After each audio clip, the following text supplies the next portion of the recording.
If you remember that, if someone tells you that, it sounds very funny. You also wrote about this in Naishtam. A tragic situation where ప్రేమ కథ.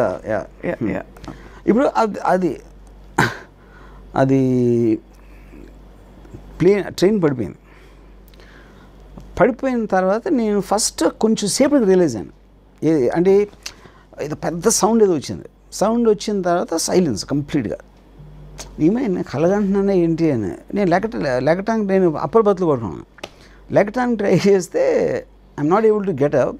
That's when I realise my head was pressing against the wall of the, ఎందుకంటే coach ఇలా ఉంది incline. So ఇలా పడున్నాను కాబట్టి నా తల నొక్కుపోయింది ఇక్కడ just you know. So కిందకు వచ్చి ఏదో కింద మీద పడి ఒక డోర్లోంచి వచ్చి ఫుల్ బురద అక్కడ. నేను అంత ముందు రోజే కొత్త షూస్ కొనుక్కున్నాను. ఆ షూస్ వేసుకుని వచ్చాను. ఆ బురదలో కాలు షిట్ అంటే నాకు ఫస్ట్ నా షూస్ పోయినాయి అని బాధ. మొత్తం ట్రైన్ పడిపోతే నా షూస్ పోయినాయి. అరే అనవసరంగా వేసుకున్నాను అని దాని గురించి ఒక 30 seconds షూస్లో ఉన్నా. అక్కడి నుంచి కొంచెం ముందు ఫుల్ రాత్రి కొంచెం అనిపిస్తుంది. అప్పుడు ఎవరు పక్కన వాళ్ళు ఏదో అన్నారు మొత్తం అది ట్రైన్ యాక్సిడెంట్. అది చూస్తున్నాం ట్రైన్ యాక్సిడెంట్ అయింది నాకు. యాక్సిడెంట్ అయింది. ఇప్పుడు యాక్సిడెంట్ ట్రైన్ అంతా పడిపోతే ఇంకా యాక్సిడెంట్ అయిందని మళ్ళీ అంటే ఆడు నమ్మలేకపోతున్నాడు. అంటే అయింది కదా అంటే నేను కూడా అనాలి అని ఆడు ఉద్దేశం అన్నమాట. అంటే ఇది unable to come out of that stupor. ఈ లోపల వచ్చారు డాక్టర్ మన కేఎల్ నారాయణ ప్రొడ్యూసర్ కూడా ఉన్నారు.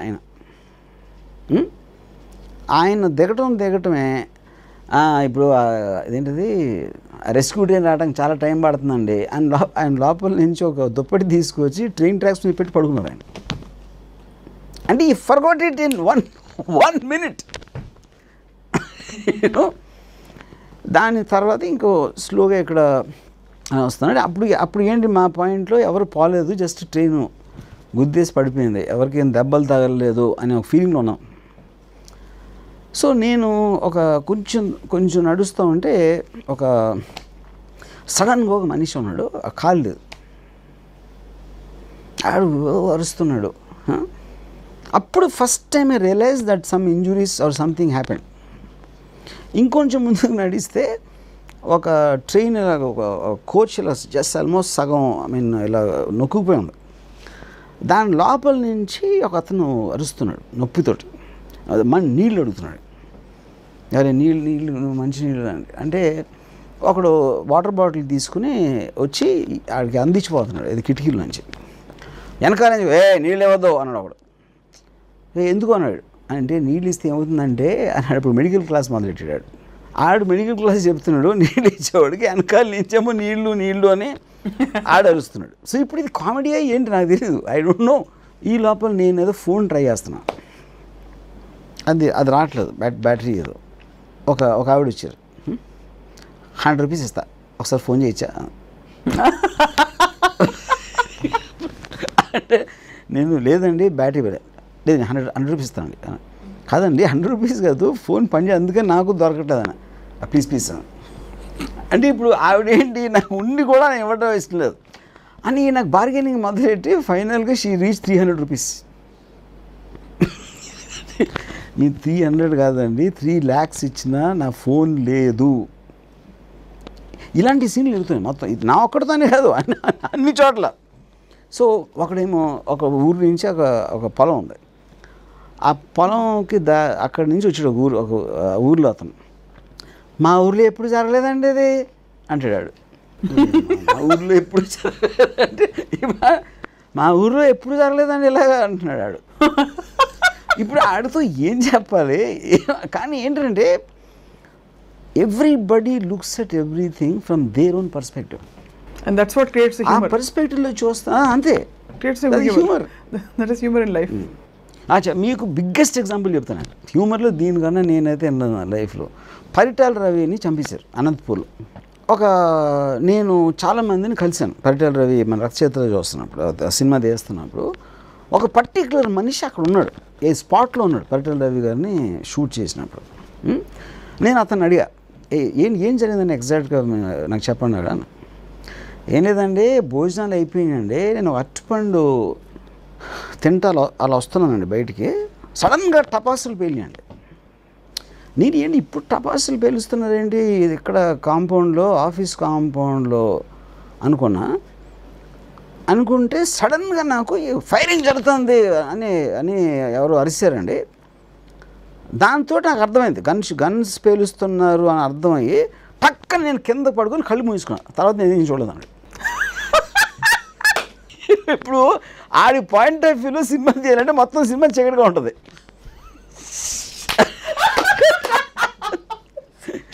ఓకే, కాదు ఇంకా అవ్వాల, కాదు ఇప్పుడు ఇంకా అవ్వాల, ఇప్పుడు చెప్తాను. ఇంకా కళ్ళు మూసేసుకుని చప్పుళ్ళు వస్తున్నాయి, ఏదో ఎవరో అరుస్తున్నారు అది అని అరుస్తూ ఒక మెల్లగా ఒక కన్ను తెరిచాడు. కన్ను తెరిస్తే మొద్దు సీను ఉన్నాడు అక్కడ నుంచి. మొద్దు సీను తను చూశాడు. చూడగా మళ్ళీ కళ్ళు మూసుకున్నాడు. మళ్ళీ కళ్ళు మూసుకున్న తర్వాత ఒక నిమిషం తర్వాత మళ్ళీ గన్ షాట్స్ టక్ టక్ అని మళ్ళీ కొట్టాడు. సో నేను ఇంకా బతుకున్నానని తెలిసిపోయి నన్ను షూట్ చేసాడు అనుకుని కానీ నొప్పి రావట్లా ఎక్కడ. ఈ నొప్పి ఎందుకు రావట్లేదు, నన్ను షూట్ చేసినా గురి తప్పిందా, లేకపోతే బుల్లెట్ తగలగానే నొప్పి అయ్యేదేమో, తర్వాత వేస్తుందేమో. ఎందుకంటే నాకు ఇప్పుడు బుల్లెట్ తగలలేదండి, నాకైతే తెలుస్తుంది బుల్లెట్ తగలగానే ఎలా ఉంటుందో అని. ఇదా అదా అని వేరియస్ తీగా ఆలోచిస్తే కళ్ళు మూసుకునే ఉన్నాడు, కళ్ళు తెరవాల. ఇప్పుడు ఫైనల్గా ఇంకొక కొంతసేపు చాలామంది అరుపులు అనిపోయి మళ్ళీ కళ్ళు తెరిచేపటికి ఆడ వెళ్ళిపోయాడు మొద్దు సీన్ అనేవాడు. ఈయనప్పుడు లేచాడు. దెన్ ఈ సా పరిటాల రవిస్ బాడీ. ఇంతకన్నా కామెడీ సీన్ ఎక్కడ చూసారు మీరు లైఫ్లో ఎప్పుడైనా? కానీ ఆడు కామెడీ చేయట్లా, ఆడ రియల్ లైఫ్ ఎక్స్పీరియన్స్ అది. కానీ ఇప్పుడు వినడానికి కాదు, బెస్ట్ థింగ్ అదే. వాళ్ళ పాయింట్ ఆఫ్ వ్యూ నుంచి సినిమా కానీ నాకు అన్నిటికన్నా మొద్దు సీను కనపడగానే మళ్ళీ కళ్ళు మూసుకొని 2 గన్ షాట్స్ వచ్చిన తర్వాత నాకు తగిలిందేమో, నాకు నొప్పెట్టలేదు, నేను ఇంకా బతుకున్నానని తెలిసిపోయిందండి. ఇప్పుడు ఫస్ట్ ఆఫ్ ఆల్ ఇతన్ని ఎందుకు షూట్ చేస్తాడో తెలియదు, అంత కన్ఫ్యూజన్ కదా బేసిక్గా. అంతే కదా, ఆడు వచ్చినోడు ఎవరిని చంపడానికి వచ్చాడు, ఎందుకు చంపుతున్నాడు ఏం తెలీదు ఆ టైంలో. అంటే కళ్ళు మూసుకొని ఆలోచించడం, ఎందుకు నాకు తగలలేదు, గురి తప్పిందా బుల్లెట్, మళ్ళీ షూట్ చేస్తాడా, లేకపోతే బుల్లెట్ తగిలితే ఎక్కువసేపు అయ్యాక నొప్పి వస్తుందా, ముందు అయ్యిదా, ఇలా ఇన్ని రకాలుగా ఆలోచిస్తాడు. So that's what I'm saying. Darkest ప్లేసెస్లో మ్యాక్సిమం హ్యూమర్ ఉంటుంది. మీరు అదే పోలీసుల ఎపిసోడ్లో చెప్పిన సో ఇప్పుడు రామోయిజం చూసి చాలామంది జీవితానికి అన్వయం చేసుకుంటున్నారు బోల్డ్ అని